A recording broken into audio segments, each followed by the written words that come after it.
Searching for Dinosaurs by Anne Campbell. Fascinating fossils. Why do people like fossils? Fossils are a window into the past, a look at creatures that lived millions of years ago. Many of the plants and animals found in fossils are extinct. We'll never see them alive. For example, dinosaurs have been extinct for at least 65 million years. We only know about them from fossils. Fossils are the remains of prehistoric plants and animals that have been preserved in stone. Fossils can be leaves, seashells, bones, or even footprints or bite marks.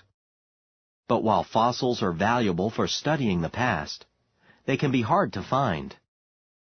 A dinosaur named Sue.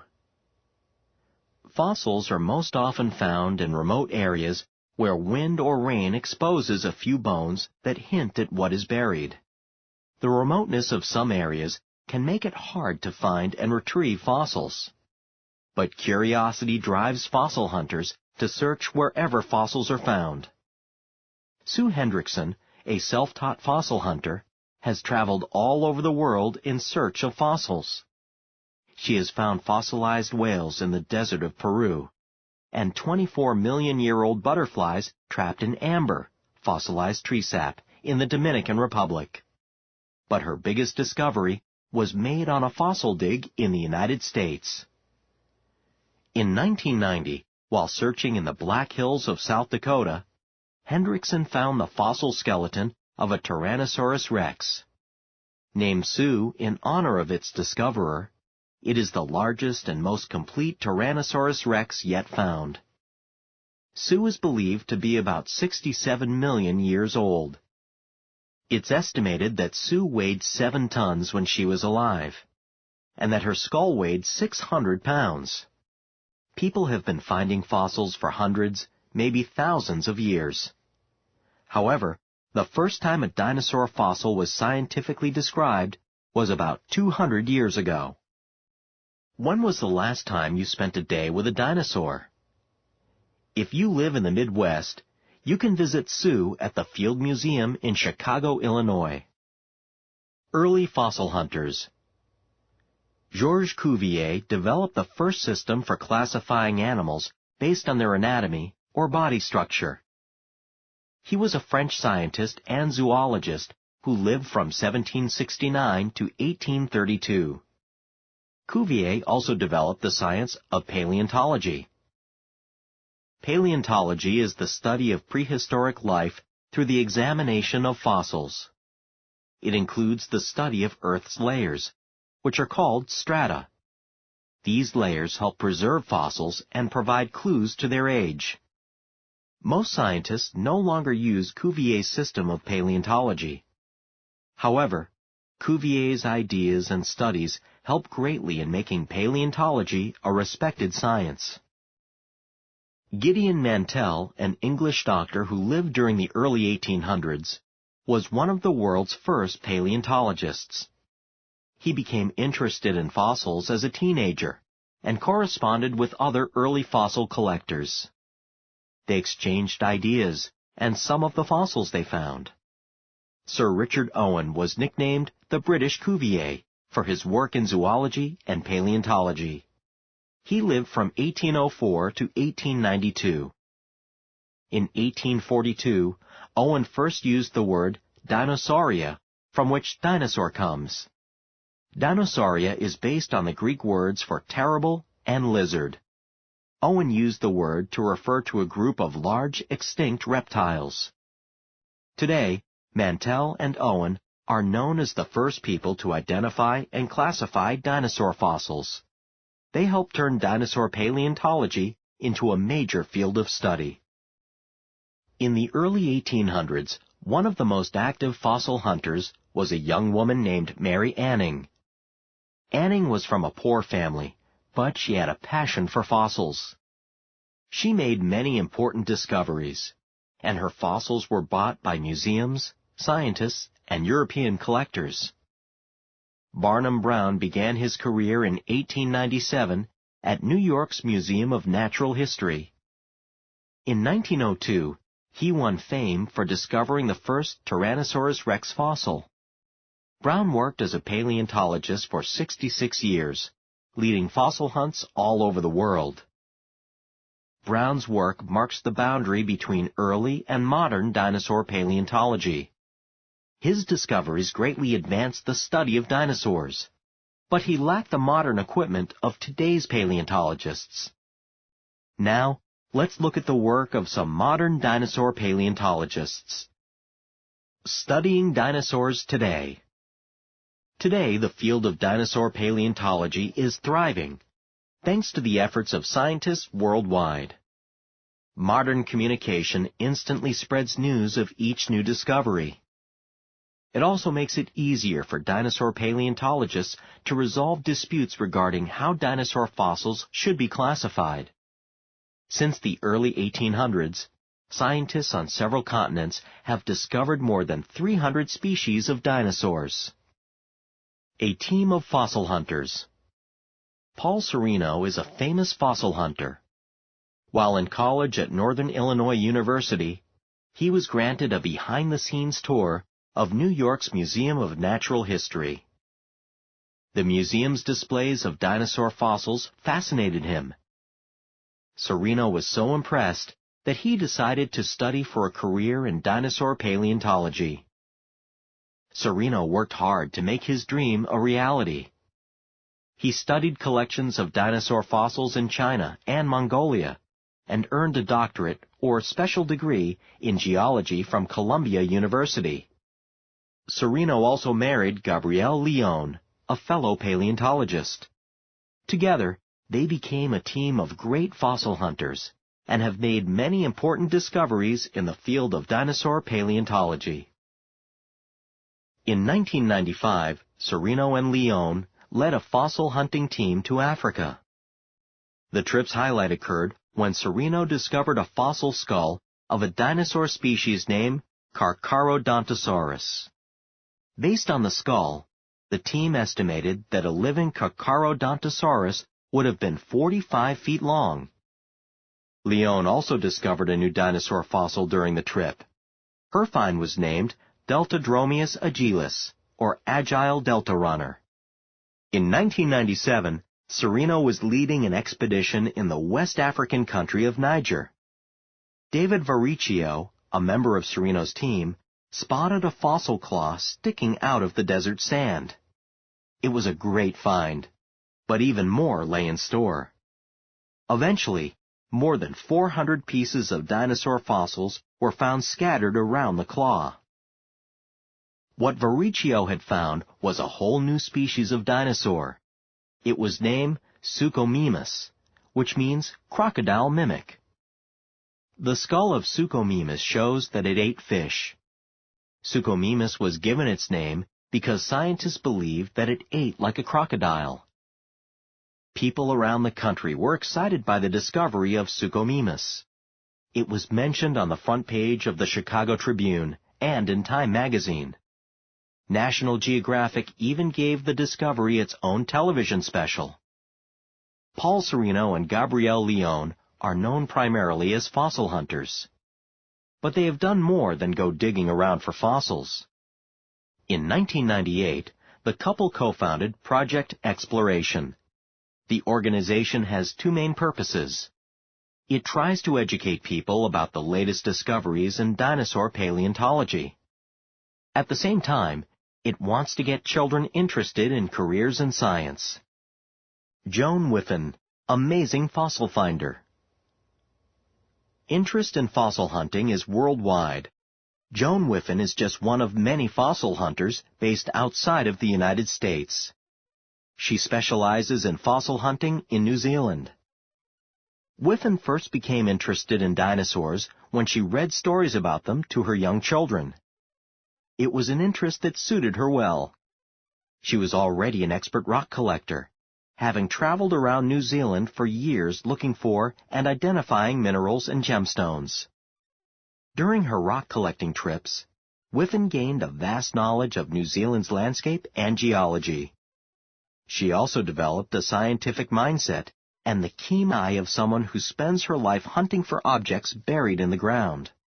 On one occasion, while out rock collecting, Whiffen bought a fossil of a trilobite, a small extinct marine animal, at a roadside stand. The trilobite made her even more interested in extinct animals. From then on, Whiffen spent much of her time hunting for dinosaur fossils. At first, Whiffen had difficulty earning respect as a serious hunter of dinosaur fossils. The scientific community ignored her because she lacked a degree in paleontology. They also doubted that any fossils could ever be found in New Zealand, an island they thought was too small to have supported the huge prehistoric creatures. Whiffen worked hard to prove the scientists wrong. She read tirelessly about fossils and dinosaur paleontology, studying the latest theories and discoveries. Her breakthrough came in 1974, when she found her first dinosaur fossil. It was the first ever found in New Zealand. You have now read about some well-known dinosaur paleontologists and fossil hunters. Nowadays, some dinosaur paleontologists are involved in a new technology called animatronics. Keep reading to find out what animatronics is all about. Joan Whiffen showed those who doubted that New Zealand had any dinosaur fossils that they were wrong. Modern views of dinosaurs, animation to animatronics. Anyone who has watched cartoon shows is familiar with animated cartoons. Cartoon animation was first developed as an art form during the early 1900s. It is similar to regular filmmaking, but while regular filmmakers film people or the natural world, animators film clay models, drawings, or computer images. Computers have given a big boost to animation.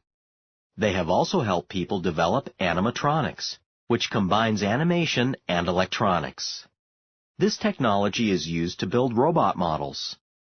Animatronics artists create electronic devices that make the body parts of their models move. Animatronics vocabulary. Animatronics. Noun. A technology that uses electronics to animate or move puppets or other figures. Robotic models are designed to move at certain times.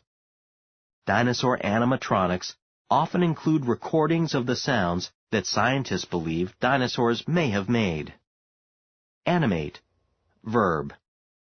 To give life to or make something seem to be alive. In cartoons, the drawings seem to come to life. Animation. Noun. The art or process of making animated cartoons. Without computers, it would be impossible to do modern animatronics. But animatronics is very different from the special effects that are made using computers. When computer artists create special effects, they use computer programs to draw images that you see later as part of a film. In many cases, the special effects made by computers have made it unnecessary to build models. In contrast, animatronics engineers create actual models. Animatronic models cost a lot of money and take many hours to design and build. Paleontologists, painters, sculptors, movers, technicians, and photographers must all work together in order to create realistic animatronic models. The following pages describe in detail how an animatronic model of a dinosaur actually gets made. Just turn the page to find out more. How to make an animatronic dinosaur. 1. Make a drawing of the dinosaur model you have in mind. 2. Build a miniature model using the drawing as a guide. 3. Sculpt the full-sized model using the miniature model as a guide. 4. Make a mold from the full-sized model. Pour the material used to make the skin of the finished dinosaur into the mold. 5. Design and make the parts that will control the model's animatronics. 6. Combine the molded figure with the animatronics to create the finished product. 7. Test everything to make sure it works. 1. Make a drawing. First, an artist draws a sketch of the dinosaur.